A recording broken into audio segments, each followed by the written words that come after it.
Hello, Helvian here. We are back with JoJo's Bizarre Adventure. Today we're talking about Volume 2 of the Compendium and Part 1, Phantom Blood. Yeah, chapters 12 through 27. A lot to cover here, so let's just get into it. Uh-huh. So yeah, right at the start of Jonathan's rematch with Dio. He's gonna have a few rematches with Dio, but yeah, his father's dying, and it's sad. It's sad. I am enjoying this a bit more than I remembered the anime, but it's still on the weaker side of the manga that I'm reading for this channel. So, but yeah. Anyhow, uh, still sad that his father's dying. His father seemed like a good guy. Um, we have a flashback here about how this cop couldn't get Dio's father arrested because of basically what amounts to JoJo's dad's kindness. So yeah, he's just too kind. That's his to a fault. Um, too trusting, but you have to feel something for something like someone like this. Just a heart of gold, and it was definitely passed down to Jonathan here. So yeah, the apple doesn't fall far from the tree. Yeah, and we see that raising Speedwagon's admiration for JoJo and his father. Uh, I'm liking Speedwagon more than I remember too. Who doesn't like Speedwagon really? uh, yeah, the spirit of his, as Speedwagon says, has been inherited by Jonathan Joestar. So that's good. Um, but now they realize that the mask Jojo or Dio's body is he didn't defeat him. Uh, and now the truth of the matter about the truth behind the mask has been unveiled. So uh, there's of course JoJo's known for the JoJo pose, and we're definitely seeing that already with all of those wacky poses.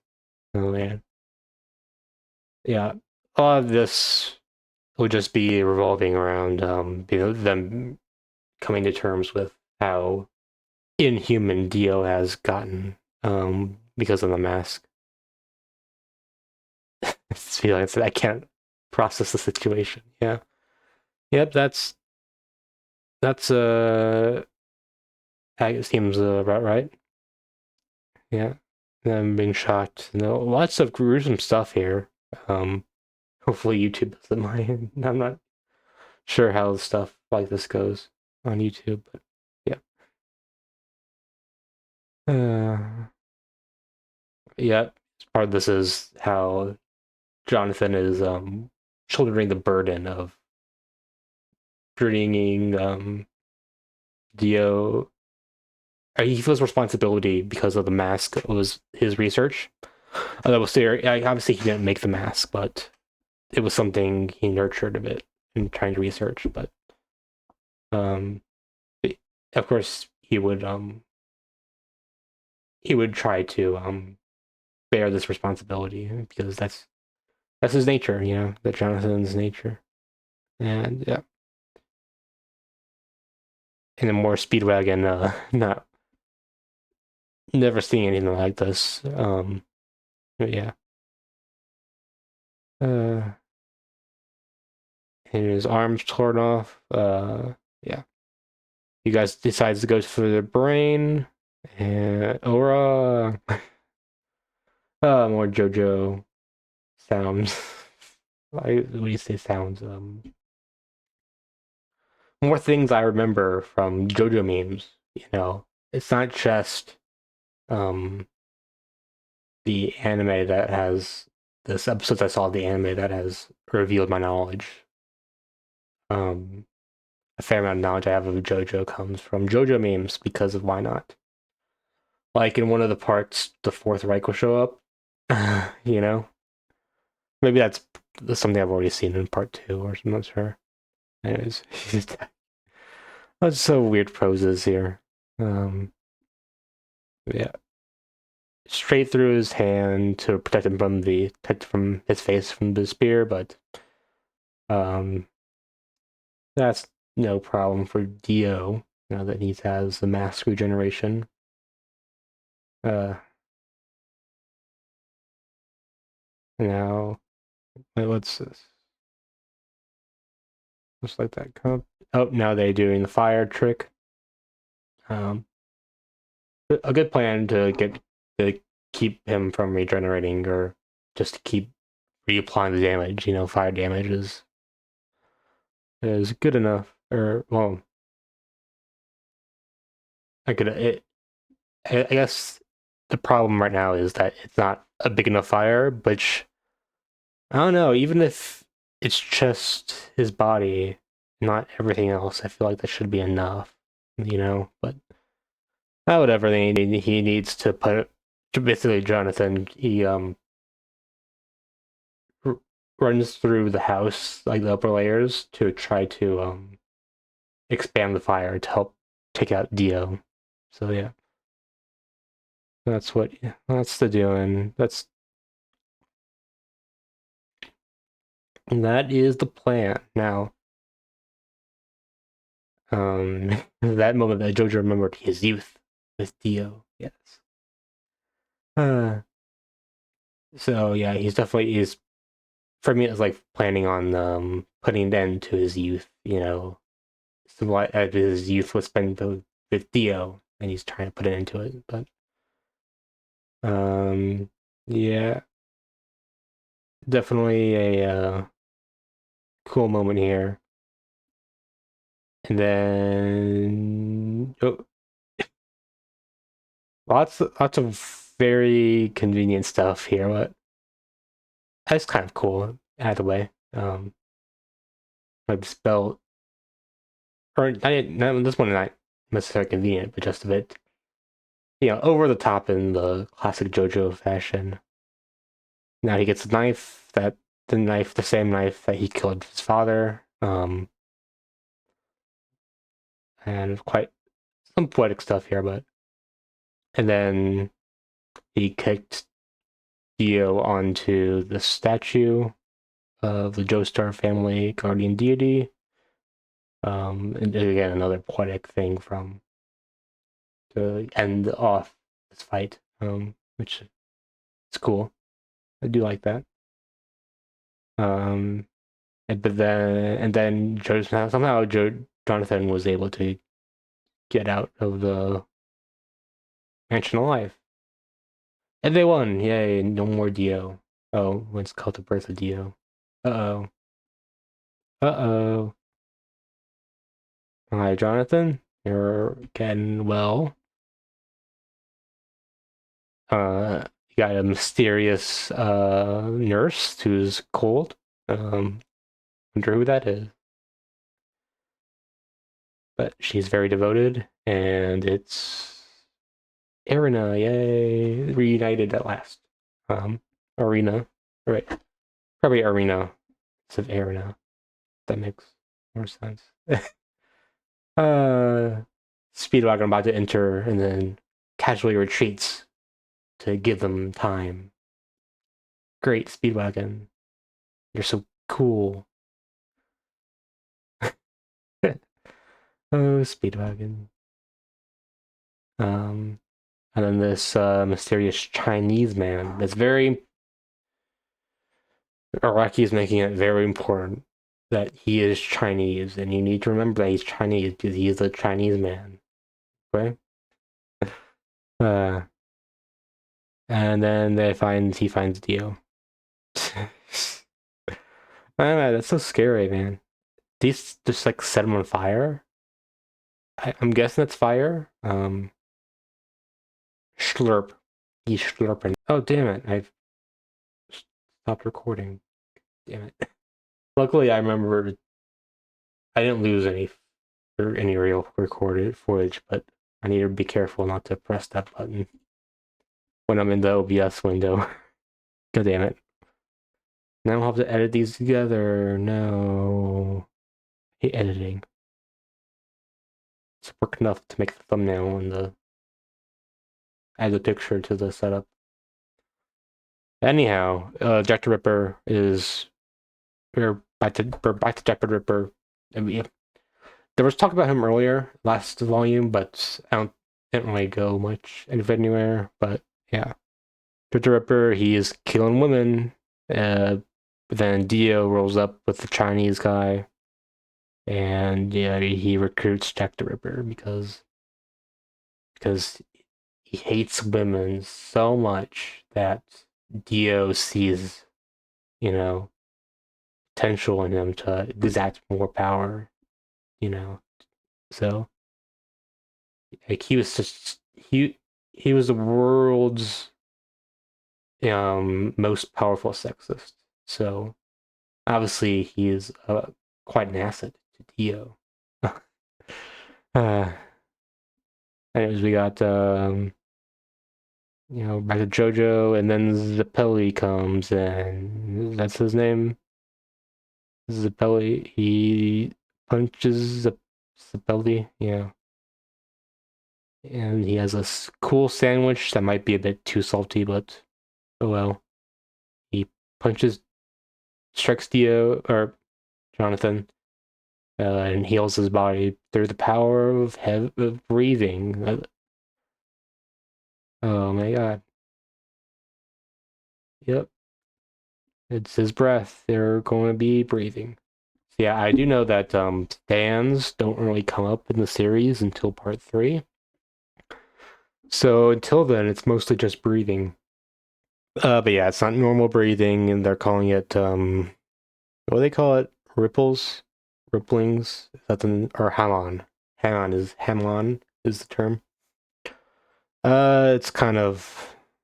I mean, he explains it a bit here. You gotta first. It comes down to like blood.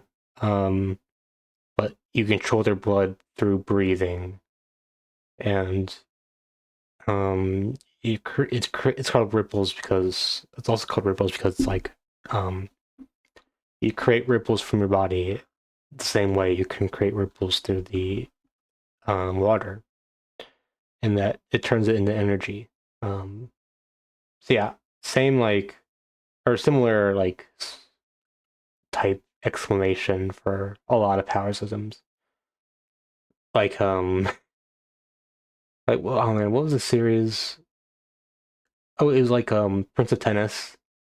Like one of they're like getting some insane powers and like a lot of the tennis powers serves or whatever that are like physically impossible, they explain by just saying, "Oh, I put a spin on the tennis racket."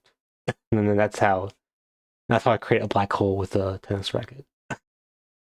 It's like, yeah, I'll believe you, you know.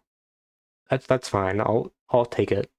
So anyways, with ripples, you can do stuff like this, like punch a hole into a rock. But have a frog between the fist and the rock, but have the frog be all right. Um, that's that's crazy. So apparently you can still like is there anyways like you can like ripple through the frog's body, but like have it not affect the frog. Presumably, of course, he could still do it. He could still hit the frog, you know. So, but what I'm trying to say is that he has a lot of control over how his ripples affect the enemy's body, and you can see that later with in their fight, in the next fight against Dio. Um, anyways, um, we get his backstory with his mask. So basically, um, he also researched the mask, and also we get a bit of you see a bit of Jonathan's potential with Hamon. How he was like unconsciously kind of putting life and like flowers into this branch. I wonder if he ever did that before. I'm pretty sure it's just something he awakened after he was punched by Zeppeli, but I don't know, maybe that's not true. Anyways, we got just get some more training. And we get a bit more of his history. He was on a boat bringing that brought the mask back from Mexico or from Mexico, and he was like the only survivor from it.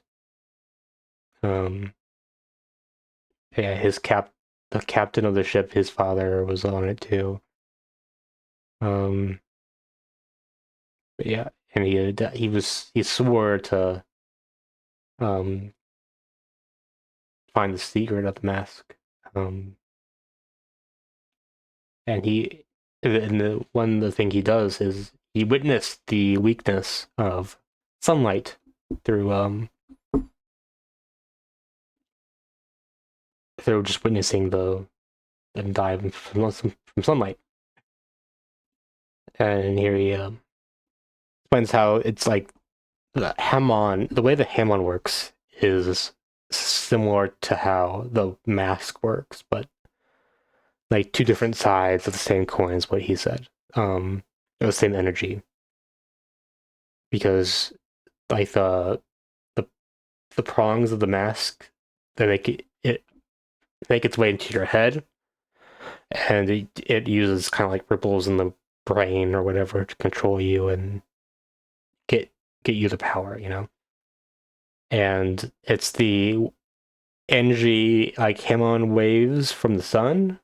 I guess the sun breathes, something like that, and then it kills the the vampires. But I guess it's like I don't know. Oh, I guess the for some reason vampires are uniquely susceptible to this Hammond wave from the sun because we're obviously normal people. We're fine with the sun as long as we don't look directly at it and it kills our eyes. I mean, that sunburn exists and like there's the thing called sun poisoning, but I mean, for the most part, we're fine with the sun. It's not like a vampire that we don't burn up instantly in ashes, you know. So I, I'm curious what it is about the mask that makes this weakness, but I guess it doesn't matter. It doesn't matter. I don't. It's fine. They're vampires. Uh,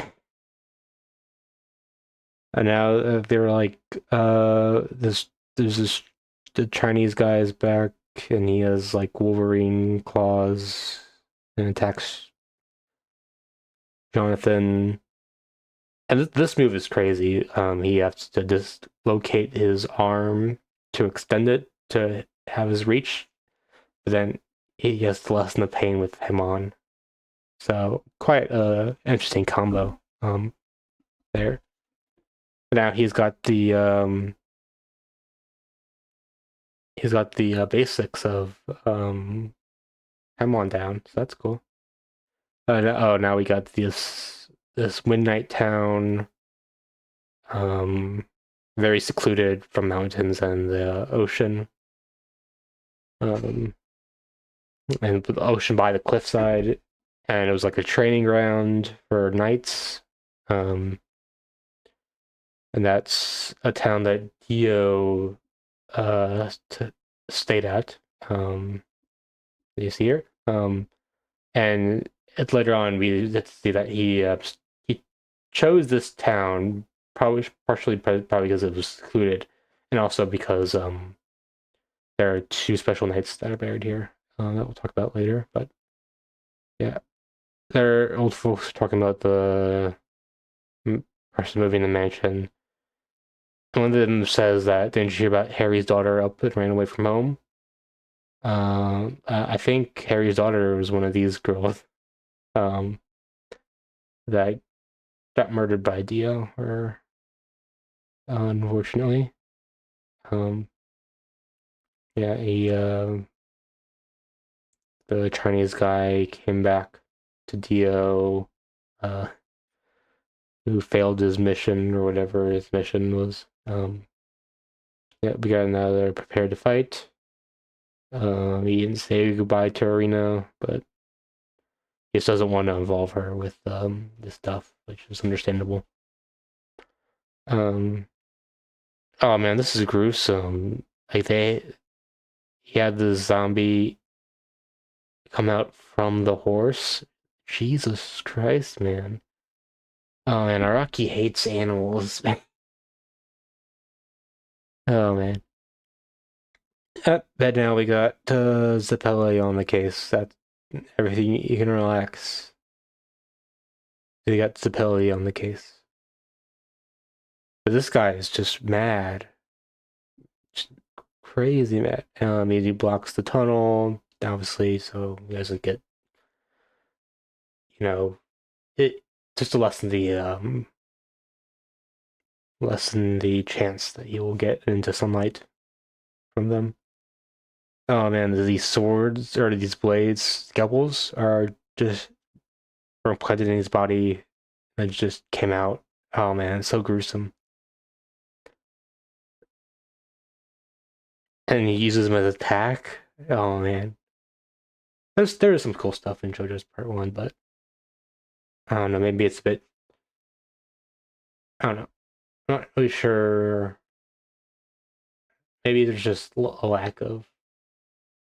I think it's like fine as like a start, but most of it is just devoting a lot of exposition and stuff to establish a lot of the lore of the series. But I mean, even by hierarchy's admission, the Dio is quite Dio and Jonathan are like quite simplistic villains, like or sorry, simplistic characters is like good versus evil and stuff. And even Speedwagon, which I kind of like, is he still very simple and you know, and there's like some conceptually fine stuff, but I'm not particularly well engaged too much in the series so far. But yeah, I'm sure it'll get better in future parts to come. But yeah, and he uses Hamon on his uh was it his wine? Yeah, his wine. Um yeah, and it turns into a is these just wine bullets, which is cool. I think there's a also reminds me of Nen from Hunter x Hunter, but I think this is before Hunter x Hunter. Um, so cool, good going, Iraqi, nice. Anyways, I like Zappelli's speech on courage and how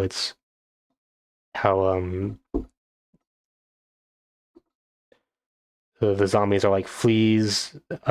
Fleas don't have courage when they like go into a dangerous situation, But you know, JoJo has courage, and that's what separates their Hamon breathing technique from the mask technique and stuff. It's courage is knowing your feet and making that your own. So I think this was a nice uh, yes. What do you even call this? adding to the theme adding to the themology of the series, like maybe not now JoJo's Bizarre Adventure is saying something about courage. I wonder how this might develop in later parts, or maybe this is just a part specific thing. But yeah, I'm all in for it. I mean, courage is talked about in live series, of course. And I know Soul Eater is big on talking about courage.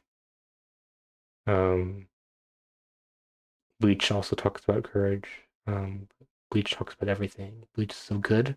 It talks about everything. Anyways, this guy's back. He's not going anywhere. He goes through a hole, or a tunnel that was used by the knights in the town. Um, yeah, and then yeah, Zabelli has like a he's testing JoJo by having him defeat this zombie by without spilling a drop of wine. Um, Reminds me of the initial D's test with the water in the cup. You like you know Takami would have to drive around the course, but without spilling a drop of water from the cup in the compartment seat. So yeah, but that was of course this was before initial D, but that's what it reminded me of. Um, and Isabella tells a story about this. Was this no? It was a Caribbean in the Caribbean, but this guy who was quite brave in sacrificing his leg to defeat a shark. It was illustrate a point about the harsh north wind is what gave the Vikings a backbone. So it's like a more it's adding to his trial of making him tough and stuff. So that's all well and good. This is just weird. Well, look, they're not wrong that this is a bizarre adventure, but yeah, it is quite bizarre. Anyhow, um, the wine wasn't just for. There was another purpose behind it besides what he told. Speedwagon. It's also to send a lesson about ripples. Um, you know, he's feeling the rippling from the wine through the glass, and he can send it. You know, oh, he's using it as a way to detect the Hamon from the zombie or vampire zombie. Yeah, both right. He sends a punch through the wall and then out, which is a nice application of Hamon. Similar to how he punched the frog. Yeah, it's all good. It's all good. Um, no. Yeah. Um, Speedwagon wants to learn about Mon, um, but he can't. Although, let's see. He has this thing that might. Zabelli has this thing that might let him temporarily um, create a bit of him on. However, he messed up. Uh, but then this kid comes in, try to steal their shit. However, it was a trap by a dastardly trap by Dio, but after that's revealed after he flexes by walking on water, just like Jesus did. You know, took that quite literally. But yeah, it was a trap by Dio to lure them here where he wants them, and now it's nighttime, so um, they can't rely on that to kill Dio, unless they want to drag us out until the morning. But that'll take a while. In the moon, a nice moonshot. Rocky, very good, very nice. I like it. Uh, yeah, and that's why he hypnotizes human child and then lured to a place where he's at a temporal and spatial advantage. Yep. nice pillars here. Yeah, they fight these hordes of kind of like nameless zombie creatures. Knights' corpses. Yeah. Zoom Punch. A lot of cool names here. You got Zappelli versus Dio going on. Um,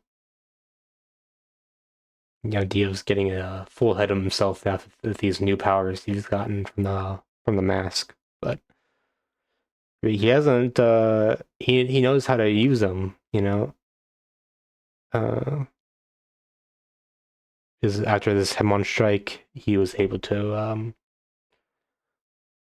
um freeze Zappelli's blood. Um, yeah, and he did that by vaporizing the moisture in his arm, which apparently when you do that, it would freeze something that's next to it. Sure. Sure. If I ever have any questions, I'll just say it's JoJo logic. Sure, why not? Uh, then they come in for a 2v1, or JoJo comes in for a 2v1 under the moon, which is nice. But, Dio, even even with advanced numbers, he overpowers her. And, uh, but even though he was on the winning side, or like had the advantage, he just kind of summons up these two knights who had this backstory about you know oh, nice cool pose by Jonathan here. Um, these are like they're Tarkus and Dark Knight Bluford. Yeah, one of them uses hair techniques. What was the other one use? Did both use hair techniques or whatever? Whatever, doesn't matter. I think. Just like this big sword. Yeah. I don't know. As they have this backstory about how they were devoted to two queens, who battled over a throne, but they were betrayed by no, they're devoted to they're both devoted to Mary, but they were defeated by Queen Elizabeth the first, or something like that, yeah. And then yeah, that's what happened. I guess they're kind of cool, but I don't know. In present day, they're not quite as compelling, I guess. Um, but yeah, now talking about hope. That's so yeah, that's like apparently one of the things that lets you become a Hamon user. It's like a one in like what is it at 1,000, 10,000. Not that rare by rare anime prodigy stuff. Not like a 1 in a million, but still pretty rare. And apparently it's when you have a strong burden, like how JoJo bears, um, his love for his late father and the hope for the future. Well, I guess anyone could do that, but whatever. Um, and yeah, although I guess they could be. Oh yeah, we haven't even. Yeah, this volume ends before we even properly get into this fight. So well, maybe they can be more compelling next time. But yeah. Anyways, next week is volume 3 of the Compendium Volume 3. And that'll be the last volume of part 1, and then we can go on to next parts that are, from what I can tell, almost universally almost universally that considered that all parts after part one are better than part one. So yeah, hopefully that rings true. But anyways, until next time, if you like, leave a like, leave a comment if you have something to say, subscribe and everything, and I'll see you next time. Have a good one.